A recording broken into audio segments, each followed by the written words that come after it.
Hello बच्चे, कैसे हैं आप लोग। मैं मोहम्मद अकरम आपका अपने इस चैनल एलसी एकेडमी के बहुत स्वागत करता हूं। बच्चे, आज से क्लास 11th की फिजिक्स इस चैनल पर स्टार्ट की जा रही है, जिसका आज पहला लेक्चर होगा। क्लास 11th की फिजिक्स बहुत इंपॉर्टेंट इस मायने में है क्योंकि क्लास 11 आपको एक स्ट्रॉन्ग बेस तैयार करता है।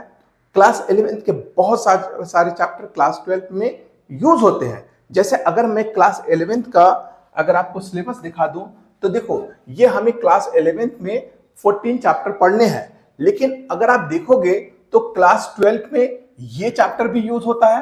क्लास 12 में ये बहुत इंपॉर्टेंट है, बहुत ज्यादा यूज हो रहा होता है। क्लास 12 में मोशन इन प्लेन में जो वेक्टर क्वांटिटी है, स्केलर क्वांटिटी है, उसका सारा कॉन्सेप्ट आपको क्लास 12 में यूज हो रहा है। Force and laws of motion में आपको पता है कितना इंपॉर्टेंट है कि फोर्स के सारे फॉर्मूले हमें क्लास 12 में यूज करने होंगे। वर्क एनर्जी यूज होगा, रोटेशनल ये भी यूज होंगे क्लास 12 में। यानी देखो, अगर आप सही से देखो तो ये भी ये चैप्टर क्लास 12 में यूज हो रहे हैं। क्लास 12 का पहला जो चैप्टर होगा उसमें ग्रेविटेशन का बहुत सारा आपको यूज देखने को मिलेगा। ये चैप्टर कम यूज हो रहा है, ये भी चैप्टर कम यूज हो रहे हैं, लेकिन जब हम लोग यहां पर आते हैं तो देखिए, ये जो चैप्टर ऑसिलेशन और वेव है, ये भी क्लास 12 में डायरेक्ट यूज हो रहा है। इसलिए क्लास 11 की फिजिक्स बहुत इंपॉर्टेंट होती है। एक आपको स्ट्रॉन्ग बेस तैयार करता है और क्लास 12 की फिजिक्स को भी स्ट्रॉन्ग सपोर्ट करता है। इसलिए बच्चे, आप लोग से रिक्वेस्ट है कि क्लास 11 की फिजिक्स को बहुत सीरियस वे में लीजिए, अच्छे से तैयार कीजिए। इसका एक बहुत सिंपल सा कॉन्सेप्ट है कि आप रेगुलरिटी मेंटेन करें और हाँ, मेरे साथ बने रहे, क्योंकि मैं हर चैप्टर को बहुत आसान तरीके से आपको समझाऊंगा। न्यूमेरिकल बहुत आसान तरीके से समझाऊंगा, जिससे कि आपके न्यूमेरिकल की प्रैक्टिस बेसिक से लेकर के एडवांस लेवल तक हो जाए। यानी आपका बोर्ड भी हो जाए ठीक, और आपके कॉम्पिटिटिव एग्जामिनेशन की भी तैयारी बहुत अच्छे से हो जाए। तो आप मेरे इस चैनल में कंटिन्यू बने रहेंगे, हर लेक्चर को देखेंगे, और तब आपको समझ में आएगा कि नहीं, फिजिक्स बहुत अच्छी सब्जेक्ट है, बहुत आसानी से समझ में आ रही है। तो आइए हम लोग पहला चैप्टर को स्टार्ट करते हैं, जो कि यूनिट एंड मेजरमेंट है। यूनिट एंड मेजरमेंट एक फंडामेंटल चैप्टर है, लेकिन बहुत इंपॉर्टेंट है क्योंकि आगे सारे चैप्टर में इसका कॉन्सेप्ट यूज होने वाला है। नॉट इवन द आगे का जो क्लास 11 की फिजिक्स है उसी में, बल्कि क्लास 12 की फिजिक्स में भी ये एक बहुत इंपॉर्टेंट रोल प्ले करने वाला है। तो आइए हम लोग स्टार्ट करते हैं यूनिट एंड मेजरमेंट। लेकिन उससे पहले हम ये समझने की कोशिश करते हैं कि जो सब्जेक्ट फिजिक्स हम पढ़ रहे हैं उस सब्जेक्ट का मतलब है क्या। तो देखिए, जो फिजिक्स है ना, जो फिजिक्स है ये एक ग्रीक वर्ड से आया हुआ है। Greek word fuses. किससे आया बच्चे? फ्यूजिस। ग्रीक वर्ड फ्यूजिस, जिसका मतलब होता है नेचर। क्या मतलब होता है? नेचर। यानी नेचर में जितने भी एक्टिविटीज हैं, जितने भी फेनोमेना हो रहे हैं, वो साइंस के जिस ब्रांच में स्टडी की जाती है उस ब्रांच का नाम है फिजिक्स। ठीक है, तो ये बात हमें समझ में आ गई कि जो फिजिक्स है एक ग्रीक वर्ड फ्यूजिस से आया है, जिसका मतलब होता है नेचर। और नेचर में जितने भी फेनोमेना, जितने भी एक्टिविटीज हैं, जितने भी हमें लॉज दिख रहे हैं, वो फिजिक्स के साइंस के जिस ब्रांच में उसकी स्टडी की जाती है उस ब्रांच को हम लोग फिजिक्स कहते हैं। तो अगर हमें ये बात समझ में आ गई कि फिजिक्स क्या है, तो अब आइए समझते हैं कि जो ईश्वर अल्लाह गॉड ने हमारा इतना खूबसूरत सा नेचर बनाया है, उस नेचर में जितने भी ऑब्जेक्ट हैं उनके कुछ ना कुछ कैरेक्टरिस्टिक है, कुछ ना कुछ प्रॉपर्टी है। ये जो प्रॉपर्टी है वो कुछ ऐसी प्रॉपर्टी है जिसको हम मेजर कर सकते हैं, और कुछ ऐसी प्रॉपर्टी है जिसे हम लोग मेजर नहीं कर सकते हैं। तो इसलिए हम लोग का एक नया टर्म यूज होगा, physical quantity and non physical quantity. तो आइए समझते हैं कि physical quantity and non physical quantity है क्या। ठीक है, तो देखिए, जैसे मैंने कहा कि जो नेचर है उसमें जितने भी मैटर है, जितने भी ऑब्जेक्ट है, उसकी कुछ ना कुछ कैरेक्टरिस्टिक है। कुछ कैरेक्टरिस्टिक ऐसी है जिसको हम मेजर कर सकते हैं, और कुछ कैरेक्टरिस्टिक ऐसी है जिसे आप मेजर नहीं कर सकते हैं। जैसे फॉर एग्जांपल, अगर मैंने कहा ये हमारे पास पेन है, बताओ इसका कौन कौन सा कैरेक्टरिस्टिक है जिसको हम मेजर कर सकते हैं।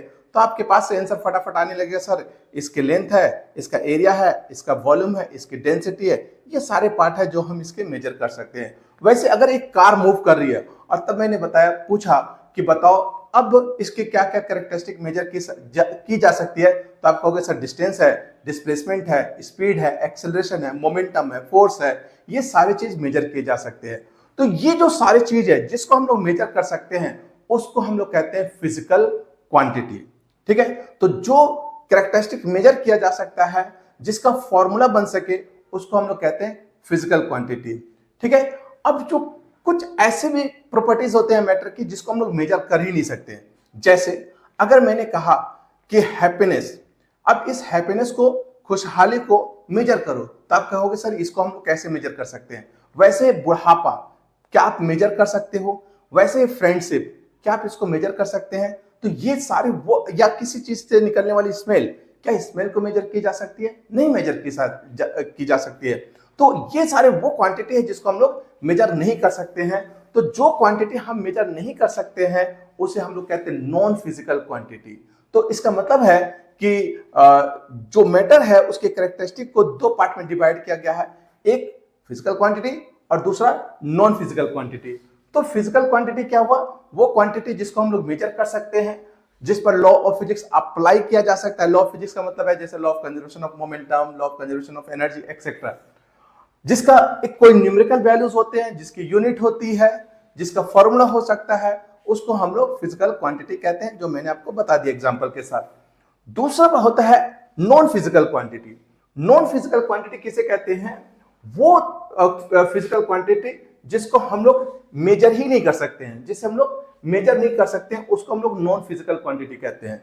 ठीक है, जैसे मैंने आपको बता दिया हैप्पीनेस वगैरह। ठीक है, अब आते हैं कि एक्चुअली बात, हमें तो नॉन फिजिकल क्वांटिटी पढ़ना नहीं है, हमें एक्चुअली पढ़ना है फिजिकल क्वांटिटी। तो अब आते हैं हम लोग फिजिकल क्वांटिटी के बारे में। तो ये जो फिजिकल क्वांटिटी है फर्दर दो पार्ट में डिवाइड किया गया है। कितने पार्ट में डिवाइड किया गया बच्चे, दो पार्ट में डिवाइड किया गया है। पहला पार्ट फंडामेंटल फिजिकल क्वांटिटी, दूसरा डेराइव्ड फिजिकल क्वांटिटी।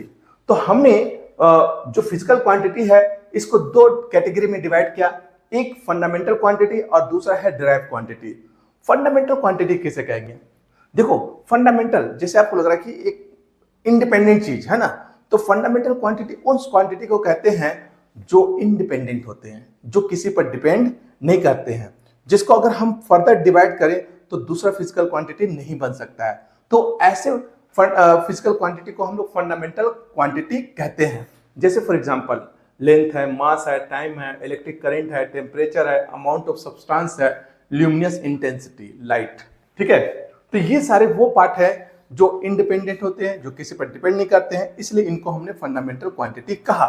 लेकिन जो दूसरा है वो कहलाता है derived physical quantity. Derived physical quantity का मतलब है वो फिजिकल क्वांटिटी जो फंडामेंटल से ही बना हुआ है, फंडामेंटल से डेराइव्ड किया गया है, इसलिए इसका नाम पड़ गया derived physical quantity. For example देखो, अगर मैंने कहा स्पीड, ठीक है, स्पीड, तो स्पीड क्या होता है, डिस्टेंस अपॉन टाइम। अब आप यहां देखो, डिस्टेंस अपॉन टाइम तो हुआ, अब ये जो डिस्टेंस है ना, अगर आप देखो तो डिस्टेंस क्या है, लेंथ है। ठीक है, तो आप यहां लेंथ लिख सकते हो, लेंथ। ठीक है, और डिवाइडेड बाय टाइम है ना, डिवाइडेड बाय टाइम, तो लेंथ अपॉन में टाइम, यानी ये जो स्पीड है वो इसी फंडामेंटल क्वांटिटी से निकला हुआ, इसी फंडामेंटल क्वांटिटी से डेराइव किया गया है, इसीलिए हमने इसको डेराइव्ड फिजिकल क्वांटिटी कहा। तो जितने भी डेराइव्ड फिजिकल क्वांटिटी होते हैं उसका एक यूनिक सा फॉर्मूला भी बनता है। तो ये बात समझ में आ गई कि डेराइव्ड फिजिकल क्वांटिटी क्या है, जो फंडामेंटल क्वांटिटी से डेराइव्ड किए जाए, आइदर मल्टीप्लाई और डिवाइड, और जिसका एक यूनिक फॉर्मूला बन जाए, हम उसको डेराइव्ड फिजिकल क्वांटिटी कहते हैं। जैसे like velocity, acceleration, force, work, energy, number of. ठीक है, अब आते हैं यूनिट क्या होता है, ये बहुत इंपॉर्टेंट चीज है। देखो यूनिट को समझने के लिए एक एग्जांपल लेते हैं।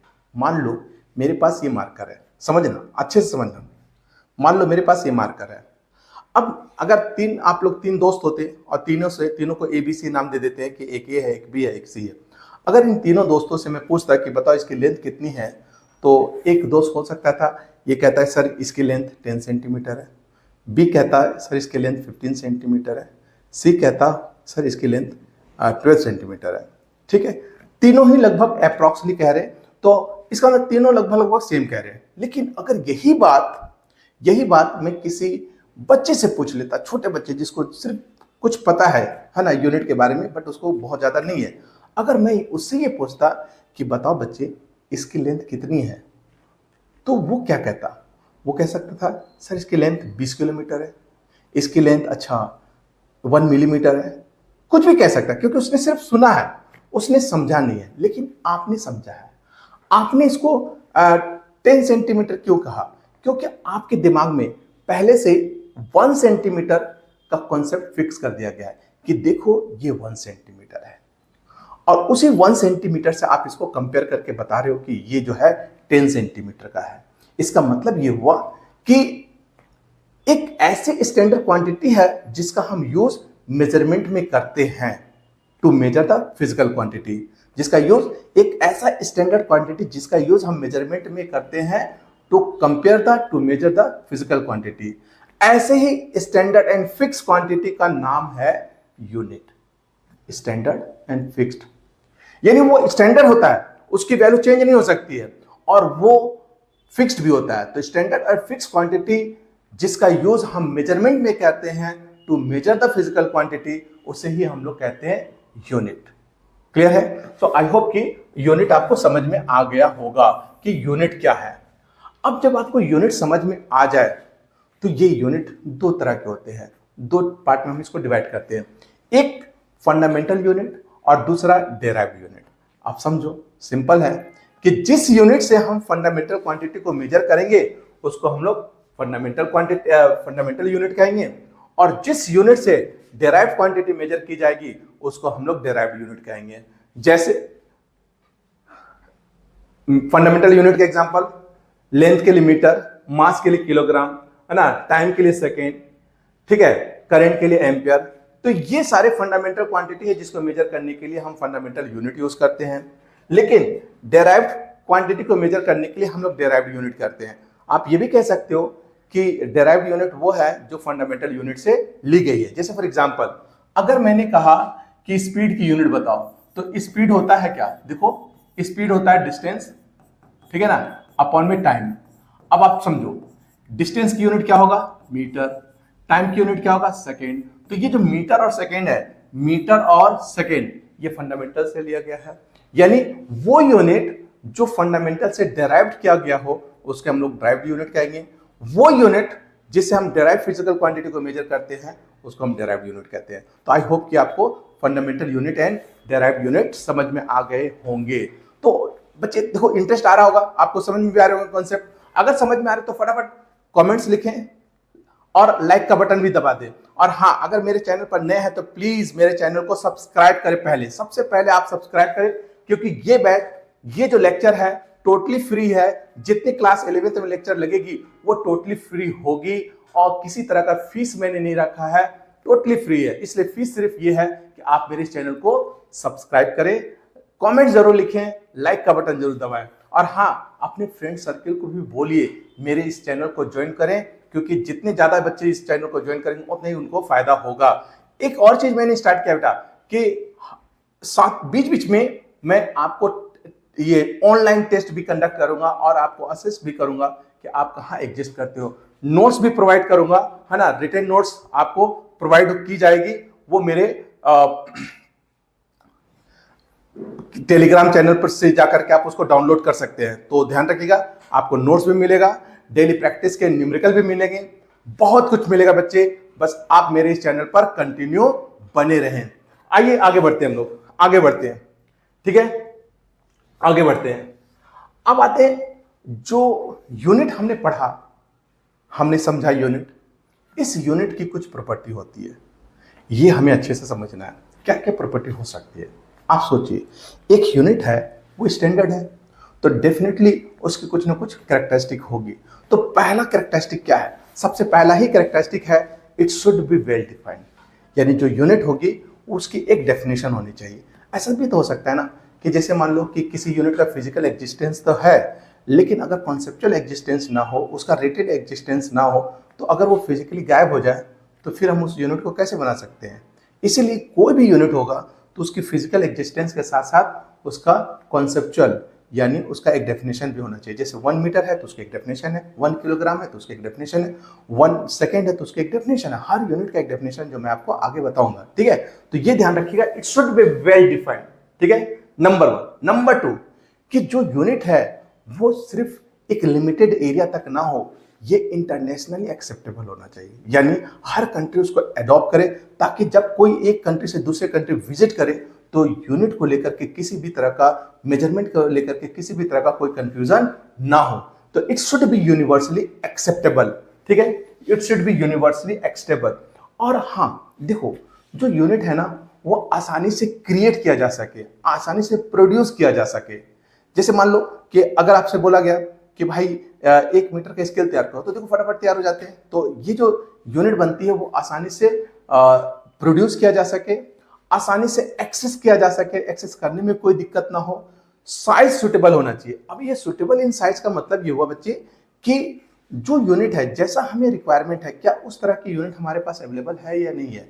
जैसे फॉर एग्जांपल, अगर हम मान लो किसी बुक कॉपी में अगर कोई लेंथ मेजर करते हैं तो या तो मिलीमीटर में मेजर करते हैं या तो सेंटीमीटर में मेजर करते हैं, तो क्या हमारे पास सेंटीमीटर मेजर करने के लिए इस है यूनिट? तो आप बोलो हाँ, स्केल हमारा होता है, बहुत प्रैक्टिकली अवेलेबल हो जाता है।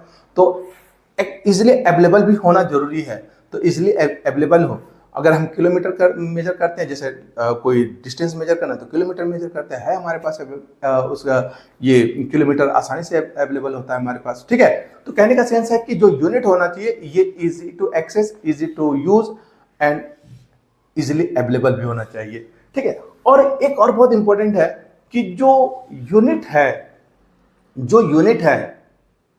वो यूनिट वेरी ना करे, उसकी जो वैल्यू है वो वेरी ना कर जाए, यानी unit should be free from external factor like temperature, like pressure etcetera. जैसे फॉर एग्जांपल की तरह समझाता हूं, जैसे मान लो 1 मीटर लेंथ का एक स्केल है और ये स्केल मेटल का बना हुआ है। जब ये बन रहा था उस समय विंटर सीजन था और टेम्परेचर था -35।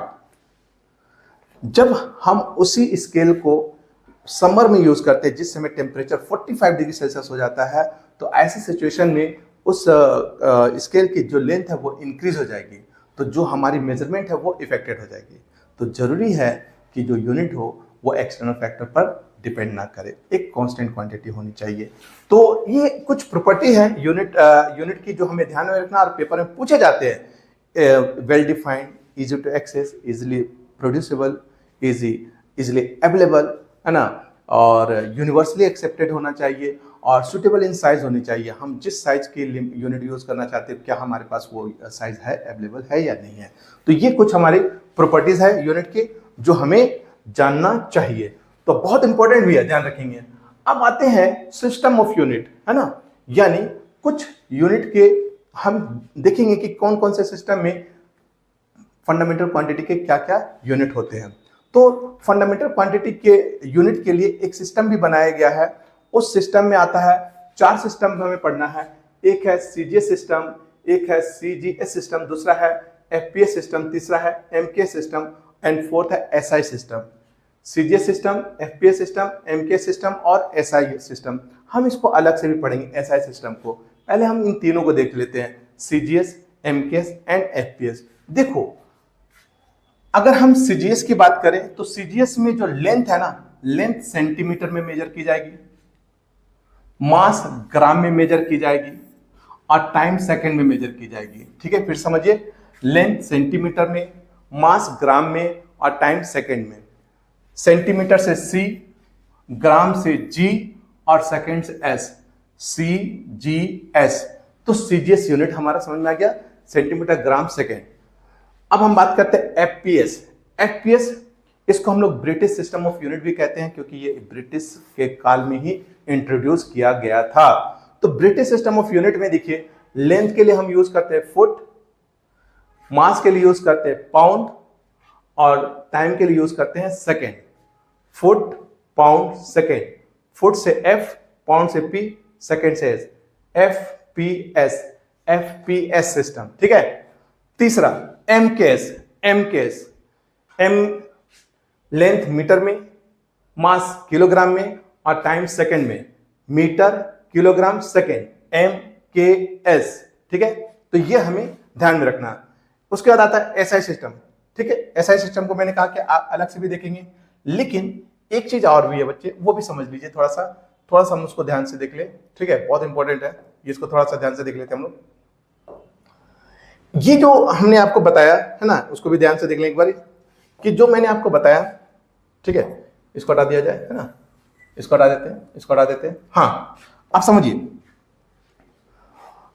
आपको सीजीएस, एमकेएस, एस और एफपीएस बताया गया।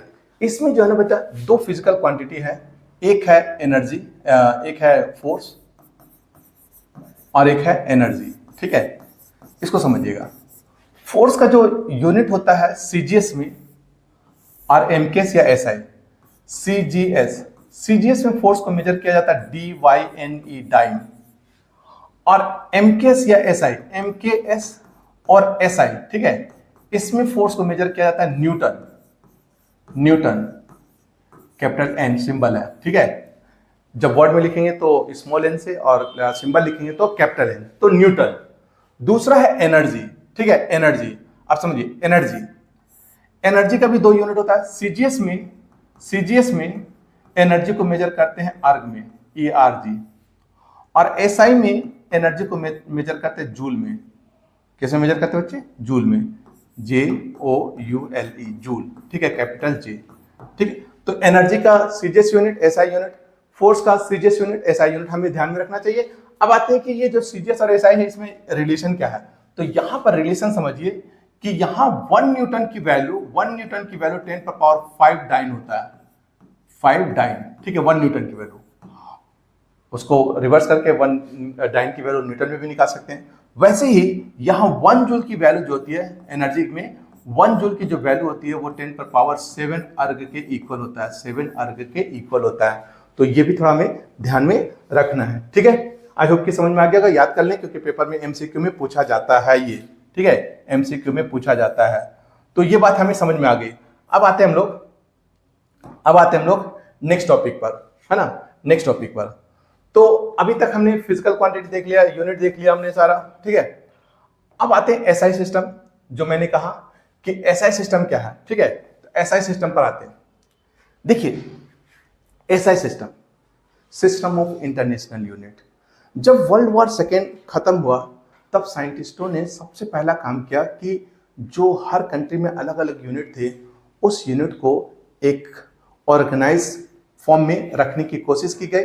इसके लिए 1961 में एक प्रपोजल तैयार किया गया, और इस प्रपोजल के थ्रू हम लोग एसआई यूनिट इंट्रोड्यूस करते हैं 1971 में। यानी 10 साल पहले प्रपोजल तैयार की जाती है, और 10 साल के बाद जो है ना, इस प्रपोजल को इंप्लीमेंट में लाया जाता है। एक कॉन्फ्रेंस है जिसका नाम है वेट एंड मेजरमेंट कॉन्फ्रेंस। तो वेट एंड मेजरमेंट कॉन्फ्रेंस में, ये जो वेट एंड मेजरमेंट कॉन्फ्रेंस है, इस कॉन्फ्रेंस में हमने एसआई यूनिट को इंट्रोड्यूस किया। और इस एसआई यूनिट में देखिए, ये फंडामेंटल क्वांटिटी है, उसकी यूनिट है, और वो इसके सिंबल है। तो इसमें 7 फंडामेंटल क्वांटिटी को यूज किया गया। लेंथ, मास, टाइम पहले से था, इलेक्ट्रिक करंट नया है, टेम्परेचर नया, अमाउंट ऑफ सब्सटेंस नया है, और ल्यूमिनस इंटेंसिटी ये नहीं है। तो इस तरह से 7 फंडामेंटल क्वांटिटी हो गया। 1, ठीक है, 2, 3, 4, 5, 6 एंड 7। तो 7 फंडामेंटल क्वांटिटी हुई। लेंथ के लिए हम लोग एसआई यूनिट यूज करते हैं, मीटर, सिंबल है M। मास के लिए किलोग्राम, सिंबल है kg। टाइम के लिए सेकंड, सिंबल है S। इलेक्ट्रिक करंट के लिए एम्पियर, कैपिटल A। टेम्परेचर के लिए kelvin, capital K। Amount of substance के लिए MOLE, लेकिन जब सिंबल लिखेंगे तो MOL लिखेंगे। और ल्यूमिनस इंटेंसिटी के लिए यूज करते हैं कैंडेला। क्या यूज करते हैं? कैंडेला। सिंबल है इसका CD। तो ये हमारा क्या हुआ? एसआई यूनिट, 7 फंडामेंटल क्वांटिटी के एसआई यूनिट हुए। लेकिन फिर से ये जो हमारा कमिटी था, इसको रिव्यू किया गया, और बाद में फिर से एक मीटिंग ऑर्गेनाइज की गई, और तब साइंटिस्टों से पूछा गया, बताओ भाई, और तो कोई यूनिट नहीं है?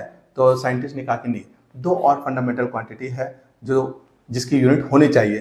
तो 2 फंडामेंटल क्वांटिटी बाद में इंट्रोड्यूस किया जाता है, जिसमें एक है प्लेन एंगल और एक है सॉलिड एंगल। प्लेन एंगल किसको कहते हैं बच्चे? समझिए, प्लेन एंगल हुआ, समझेंगे, प्लेन एंगल प्लेन एंगल जो हम लोग प्लेन में बनाते हैं, है ना, जो हम लोग ने पढ़ रखा है 6, 7, 8 में, ठीक है, ये हो गया प्लेन एंगल। और इस प्लेन एंगल का जो एसआई यूनिट है वो रेडियन है, RAD, रेडियन, ठीक है, ध्यान रखिएगा, एसआई यूनिट। इस रेडियन को हम लोग डिफाइन भी करेंगे, ठीक है, तो radian is the SI unit. दूसरा है सॉलिड एंगल। कौन सा एंगल? Solid angle. ये जो सॉलिड एंगल है ना बच्चा, ये जो सॉलिड एंगल दिख रहा है आपको, ठीक है, ये जो सॉलिड एंगल दिख रहा, ये क्या है? सॉरी,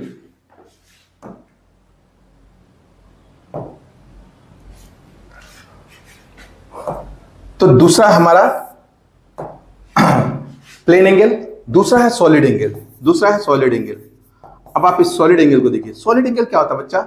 सॉलिड एंगल होता है जब कोई एंगल सरफेस के थ्रू बने, है ना, जैसे कोई एंगल है तो अगर ये एंगल सरफेस के थ्रू बन जाए, जैसे ये सरफेस है, ये सरफेस किसी पॉइंट पर जाकर के मिल रहे हैं ना, तो यहां पर जो एंगल बनेगा सरफेस के थ्रू, जो एंगल बनता है, हम इसको सॉलिड एंगल कहते हैं और इसको रिप्रेजेंट करते हैं डेल्टा ओम, है ना, याद होगा क्लास 10th में था ना ओम, तो डेल्टा ओम से हम इसको रिप्रेजेंट करते हैं जब कोई एंगल सरफेस के थ्रू बनता है, यानी चारों तरफ सरफेस जो है एक जगह श्रिंक होकर के वहां पर एंगल बनाते हैं, तो हम उसको सॉलिड एंगल कहते हैं। जैसे इसका एग्जांपल देखिए, ये जो पिरामिड दिख रहा है, तो ये पिरामिड जो एंगल बना रहा है वो सरफेस के थ्रू बना रहा, तो ये सॉलिड एंगल है। वाटरमेलन को देखो, वाटर जब तरबूज खरीदने जाते हैं तो हम उसको बोलते हैं काट करके दिखाओ, तो वो जब कट करता है ना तो वो इसी तरह का सॉलिड एंगल बन जाता है। यहाँ पर भी और तरबूज के अंदर भी बनता है सॉलिड एंगल, है ना, तो ध्यान रखिएगा सॉलिड एंगल। आई होप कि समझ में आ गया होगा। तो पिरामिड हुआ, ये हुआ, प्रिज्म हो गए, तो उसमें सॉलिड एंगल बनते हैं। तो आई होप कि सॉलिड एंगल समझ में आ गया होगा। इस सॉलिड एंगल का जो यूनिट है वो स्टेरेडियन है, ठीक है, SR इसका सिंबल है, तो ध्यान रखिएगा सॉलिड एंगल। और अच्छा, इसको हम लोगों ने सप्लीमेंट्री यूनिट क्यों कहा? इसके पीछे रीजन है कि ये जो यूनिट है ये बाद में आया है और हम बाद में लेने वाले सीट को सप्लीमेंट्री सीट कहते हैं, इसलिए यूनिट को भी हमने सप्लीमेंट्री यूनिट कहा। अब आते हैं हम लोग कि ये जो एसआई यूनिट हमने देखा, इस एसआई यूनिट की क्या क्या प्रॉपर्टीज है, ठीक है, इस एसआई यूनिट की क्या क्या प्रॉपर्टीज है। तो देखिए, इसकी कुछ इंपॉर्टेंट प्रॉपर्टी हम लोग देख लेते हैं और बहुत इंपॉर्टेंट है, ये पेपर में जनरली आता है। तो इसकी प्रॉपर्टी क्या है? पहली बात है कि भाई इंटरनेशनली एक्सेप्टेड हो, जो हम एज यूजुअल जानते हैं कि इंटरनेशनली एक्सेप्टेड होना चाहिए, ठीक है, कांस्टेंट होनी चाहिए, ये भी पता है कि जो यूनिट है वो वेरी नहीं करना चाहिए, टेम्परेचर, प्रेशर, ये सबसे अनइफेक्टेड होना चाहिए। कोहेरेंट सिस्टम, कोहेरेंट सिस्टम का मतलब है कि जो जितना फंडामेंटल यूनिट है, जितने एसआई यूनिट है, वो एक यूनिवर्स की तरह यूज करेंगे और जितने अदर यूनिट होंगे वो सारे इसी फंडामेंटल क्वांटिटी से, फंडामेंटल यूनिट से लेकर के बना गए होंगे। यानी कहने का सेंस है कि सारा फंडामेंटल को एक यूनिवर्सल सेट मान लो और उसके बाद अब कोई भी यूनिट बनाओगे वो उसी फंडामेंटल से लेकर के बनाया जाता है। तो जितने अदर यूनिट होते हैं वो फंडामेंटल से ही लेकर के बनते हैं, इसलिए हम इसको कहते हैं कोहेरेंट सिस्टम। उसके बाद कहता है रेशनल सिस्टम। रेशनल सिस्टम का मतलब होता है कि एक फिजिकल क्वांटिटी के लिए एक ही यूनिट होना चाहिए, यानी single physical quantity should have a single unit, यानी एक फिजिकल क्वांटिटी का एक से ज्यादा यूनिट नहीं होना चाहिए, ठीक है, यानी ये फॉर्म पर डिपेंड नहीं करता है कि किस फॉर्म में फिजिकल क्वांटिटी है। जैसे फॉर एग्जांपल, इसको एग्जांपल के थ्रू समझेंगे तो ज्यादा बेटर है। जैसे एग्जांपल देखिए, एनर्जी, एनर्जी के बहुत तरह के फॉर्म होते हैं, एक मैकेनिकल एनर्जी होता है, एक हीट एनर्जी होता है, एक इलेक्ट्रिकल एनर्जी होता है। जब हम मैकेनिकल एनर्जी की बात करते हैं तो उसका यूनिट होता है जूल, जब हम हीट एनर्जी की बात करते हैं तो उसकी यूनिट होती है कैलोरी, और जब हम इलेक्ट्रिकल एनर्जी की बात करते हैं तो उसकी यूनिट होती है इलेक्ट्रॉन वोल्ट। तो अब देखो, फिजिकल क्वांटिटी तो एक ही है लेकिन इसके फॉर्म अलग अलग है, तो हमने कह दिया इसकी यूनिट भी अलग अलग है। तो ऐसा ही बोलता है, ऐसा ही सिस्टम कहता है ना, ऐसा नहीं होना चाहिए, single physical quantity single unit ही होना चाहिए। तो single physical quantity should have single unit. And the last not the least, कि भाई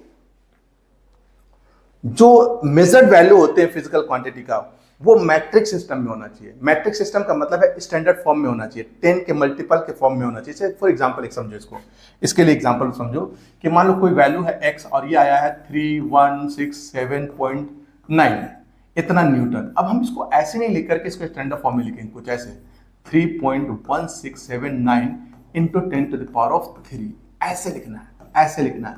ये स्टैंडर्ड सिस्टम है, ये मैट्रिक सिस्टम है, यानी 10 के मल्टीपल के फॉर्म में लिखना। तो ये था हमारा एसआई यूनिट का प्रॉपर्टी। तो इस तरह से हमने आज क्या डिस्कस किया? आज हमने देखा physical quantity, types of physical quantity, unit, types of unit, system of unit and properties of SI unit. बहुत अच्छा था, बहुत अच्छी क्लास थी। आई होप कि सब आप यहाँ तक के टॉपिक आपको समझ में आ गए होंगे। सो नेक्स्ट क्लास में हम क्या करेंगे, नेक्स्ट क्लास में देखेंगे प्रैक्टिकल यूनिट ऑफ लेंथ, जो कि बहुत इंपॉर्टेंट है, रेडियन, उसके डेफिनेशन देखेंगे, और हाँ डायमेंशन हम लोग स्टार्ट करेंगे, जो इस चैप्टर का सबसे इंपॉर्टेंट टॉपिक है। और साथ ही साथ हम लोग थोड़ा कन्वर्जन पर भी बात करेंगे, जो कि हमारे लिए बहुत जरूरी है। तो यूनिट का कन्वर्जन भी देखेंगे हम लोग, ये जो प्रैक्टिकल यूनिट ऑफ लेंथ की भी देखेंगे, जिसमें light year, parsec, astronomical unit, ये सारे पार्ट हम लोग डिस्कस करेंगे। और उसके बाद स्टार्ट करेंगे हम लोग dimension, that's another very important topic for you. तो मिलते हैं हम लोग नेक्स्ट क्लास में। आई होप कि आपको ये लेक्चर समझ में आएगा। अगर ये लेक्चर समझ में आया तो प्लीज इस लेक्चर को लाइक करें, शेयर करें अपने फ्रेंड सर्कल के बीच में। और हाँ, फिर से मैं रिक्वेस्ट करता हूं, अगर आप मेरे इस चैनल पर नए हैं तो मेरे इस चैनल को जरूर से जरूर सब्सक्राइब करें। मिलते हैं नेक्स्ट क्लास में। Thank you.